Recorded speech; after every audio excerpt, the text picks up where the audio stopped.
শিশুদের সাথে সংগঠিত যে কোনো যৌন অপরাধের বিরুদ্ধে জিরো টলারেন্স নীতি গ্রহণ মেনে চলে দক্ষিণ কোরিয়া। অপরাধীদের সর্বোচ্চ শাস্তি মৃত্যুদণ্ড, দীর্ঘমেয়াদী কারাদণ্ড কিংবা আমৃত্যু ইলেকট্রনিক্স আঙ্কলেট পরিয়ে কড়া নজরদারিতে রাখার বিধান রয়েছে দেশটিতে। ফলে শিশু হত্যার মতো অপরাধের লাগাম টেনে ধরতে সক্ষম হয়েছে দেশটি।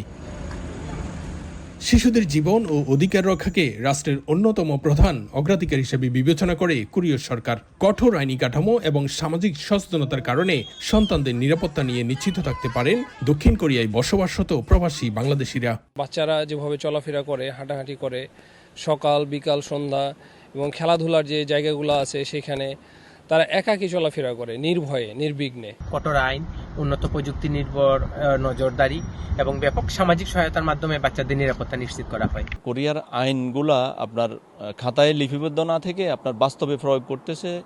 কোনো অপরাধ করে ছাড়া পায় না এখানে। কোরিয়ার জাতীয় শিশু অধিকার সংস্থার মতে ডে কেয়ার স্কুলগুলো সহ প্রতিটি এলাকা সিসিটিভি মনিটরিং এর আওতায় থাকে। 25 জুন বিশ্ব শিশু নিখোঁজ দিবস উপলক্ষে দেশটিতে শিশুদের নিরাপত্তার জন্য জরুরি সহায়তা ব্যবস্থাও সক্রিয় করছে দেশটির সরকার।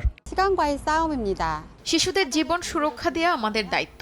যে কোনো নিখোঁজ শিশু উদ্ধার মূলত সময়ের সঙ্গে প্রতিযোগিতা। এই চ্যালেঞ্জ জয়ে আগে থেকেই শিশুর তথ্য নিবন্ধন করা জরুরি। এর ফলে শিশুকে দ্রুত ও নিরাপদে পরিবারে ফিরিয়ে দিতে বড় ভূমিকা রাখবে। 2000 সালে শিশু কল্যাণ আইন সংশোধনের মাধ্যমে আনুষ্ঠানিকভাবে শিশু সুরক্ষা ব্যবস্থা গড়ে ওঠে দেশটিতে।